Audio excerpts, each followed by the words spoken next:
Kalau dengar nama Banyuwangi, apa yang pertama kali terlintas di pikiranmu? Surga wisata alam? Tari gandrung? Atau justru kota santet? Banyuwangi memang punya cerita panjang yang penuh sejarah, legenda, sekaligus cerita mistis yang bikin banyak orang penasaran. Tapi benarkah Banyuwangi kota santet? Yuk kita kupas sejarahnya dari awal. Kabupaten Banyuwangi merupakan kabupaten terluas di Jawa Timur dan kabupaten terluas nomor 3 di Pulau Jawa.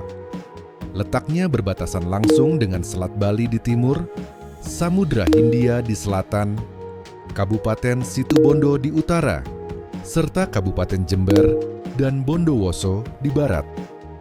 Posisi ini membuat Banyuwangi sering disebut Gerbang Pulau Jawa karena letaknya yang berada di ujung timur Pulau Jawa. Asal-usul nama Banyuwangi. Konon dahulu kala, Banyuwangi diperintah oleh seorang raja bernama Prabu Sulakromo. Ia dibantu oleh seorang patih yang gagah, tampan, sekaligus setia, bernama Patih Sidopekso. Namun, sang raja menyimpan nafsu terlarang. Ia tergila-gila pada istri sang patih, seorang wanita cantik jelita dengan budi pekerti luhur bernama Sri Tanjung. Demi melancarkan niat busuknya, Prabu Sulakromo mengutus Patih Sidopekso untuk menjalankan tugas agar ia jauh dari istana. Saat sang patih pergi, raja mencoba merayu Sri Tanjung. Namun kesetiaan sang istri tak tergoyahkan, ia menolak sang raja dengan tegas. Kecewa dan marah, raja kejam itu pun memfitnah Sri Tanjung. Ia menuduh wanita suci itu berlaku serong saat suaminya tiada. Ketika Patih Sidopekso kembali, ia langsung mempercayai fitnah sang raja. Dengan hati membara, ia menyeret istrinya ke tepi sungai yang keruh dan kumuh. Sri Tanjung yang setia hanya bisa menangis. Namun sebelum ajal menjemput, ia meminta satu hal terakhir kepada suaminya. "Jika aku benar bersalah, buanglah jasadku ke sungai ini. Maka airnya akan menjadi busuk. Tapi jika aku suci dan setia padamu, sungai ini akan berubah jernih dan harum." Tanpa berpikir panjang, Patih Sidopekso menikam dada istrinya. Darah Sri Tanjung mengalir dan tubuhnya diceburkan ke sungai. Namun, sesuatu yang ajaib terjadi. Sungai yang keruh berubah jernih berkilau. Bau harum menyeruak ke udara. Saat itu juga, Patih Sidopekso tersadar, berteriak penuh penyesalan, "Banyuwangi." Saat itulah, Sidopekso sadar bahwa ia telah membunuh istri yang setia. Penyesalan yang tak terhingga menyelimuti dirinya. Dan sejak saat itulah, tempat itu dikenal dengan nama Banyuwangi, yang berarti air wangi. Suku asli Banyuwangi. Suku Osing merupakan penduduk asli Banyuwangi, keturunan langsung dari kerajaan Blambangan. Mereka biasa menyebut dirinya dengan istilah Laros, yang merupakan akronim dari Lare Osing. Yang menarik, mereka punya bahasa khas sendiri yang disebut bahasa Osing. Bahasa ini termasuk salah satu ragam bahasa Jawa yang paling tua dan menjadi identitas penting bagi masyarakat Banyuwangi. Selain suku Osing, Banyuwangi juga dihuni oleh berbagai suku lain yang membuat daerah ini semakin kaya akan keberagaman budaya. Ada suku Madura, suku Jawa, suku Bali. Bahkan juga ada pendatang dari suku Mandar dan suku Bugis. Bahasa yang digunakan di Kabupaten Banyuwangi adalah bahasa Osing, bahasa Jawa, bahasa Madura, serta sebagian kecil bahasa Bali.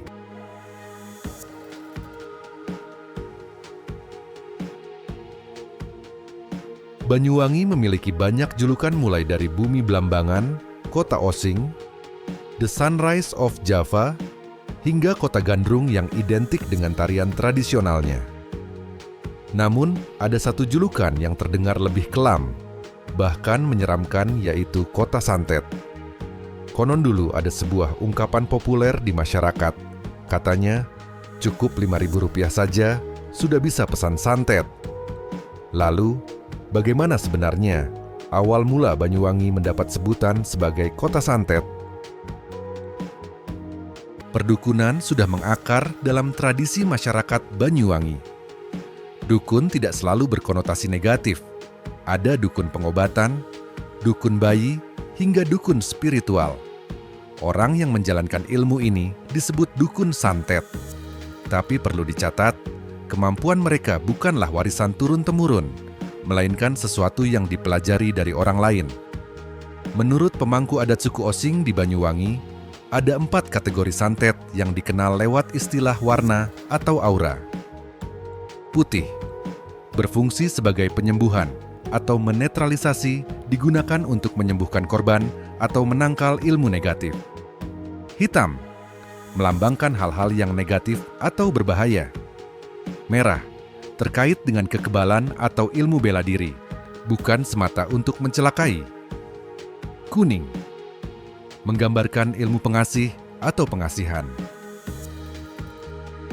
Sejak lama, masyarakat Banyuwangi percaya akan adanya ilmu putih dan ilmu hitam. Santet adalah salah satu bagian dari ilmu hitam yang diyakini bisa mencelakakan seseorang mulai dari membuat sakit, tertimpa musibah, hingga berujung kematian. Karena ketakutan terhadap ilmu ini begitu besar, masyarakat kerap melakukan tindakan ekstrem kepada mereka yang dituduh sebagai dukun santet.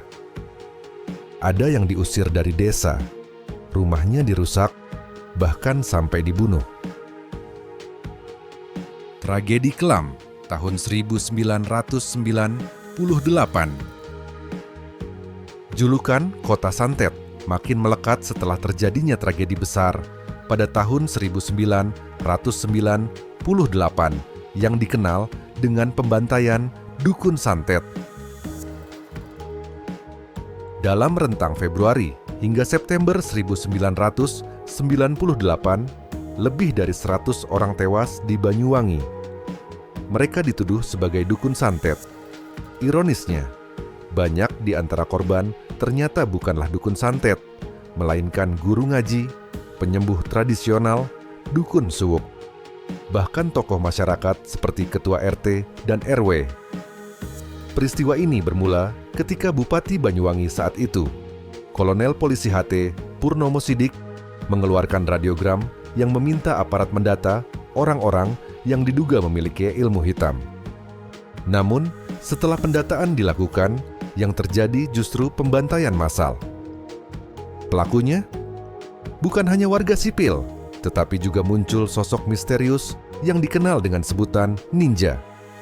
Mereka berpakaian serba hitam dan bergerak di malam hari. Hingga kini, motif pasti tragedi santet 1998 masih menjadi misteri.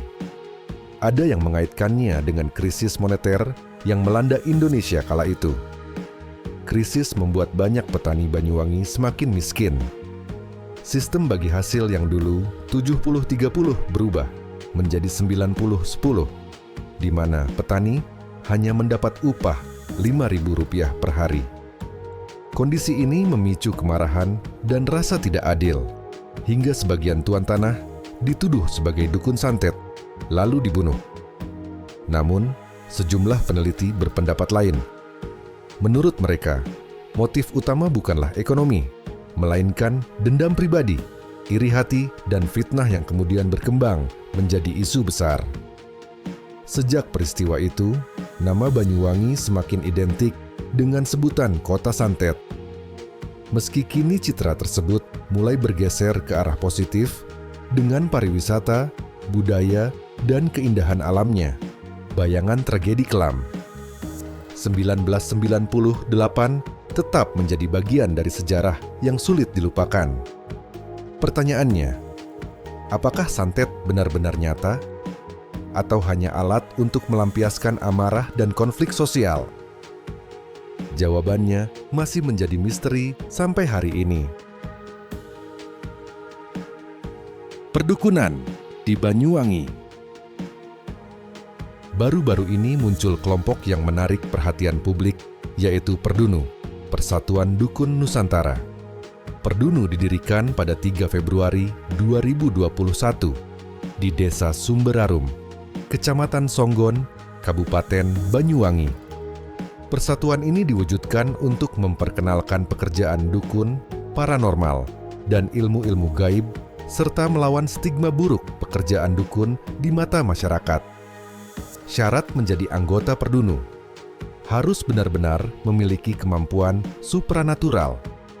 Setiap anggota harus punya spesialisasi, diakui masyarakat minimal di sekitar tempat tinggalnya, mendapat rekomendasi sesepuh dukun lain. Setiap tamu yang datang akan diarahkan berkonsultasi ke dukun yang sesuai dengan kebutuhan. Tempat angker di Banyuwangi yang mendukung praktik perdukunan. Beberapa tempat di Banyuwangi dikenal angker dan sering dikaitkan dengan praktik perdukunan. Salah satunya adalah Alas Purwo, hutan tertua di Pulau Jawa yang diyakini sebagai tempat berkumpulnya makhluk halus dan lokasi pesugihan, termasuk Gua Istana yang dipercaya pernah menjadi tempat pertapaan Presiden Soekarno dan dijaga oleh jin berbadan besar. Selain itu, Keraton Macan Putih dikenal sakral karena dikaitkan dengan muksa Prabu Tawang Alun dan dijaga oleh makhluk astral berupa macan putih. Sementara Watu Dodol, pintu gerbang Banyuwangi, menyimpan aura mistis terutama di sekitar patung penari gandrung yang konon bisa bergerak sendiri. Selain itu, Alas Gumitir terkenal dengan cerita pasar setan dan patung penari gandrung yang bisa berubah gerakan.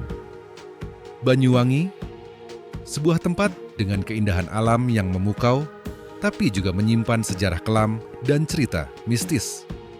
Pertanyaannya, menurutmu, apakah santet benar-benar nyata? Atau hanya mitos yang dipelihara oleh masyarakat? Tulis pendapatmu di kolom komentar ya. Jangan lupa like, share, dan subscribe supaya nggak ketinggalan cerita-cerita misteri dan sejarah menarik lainnya. Sampai jumpa di video berikutnya.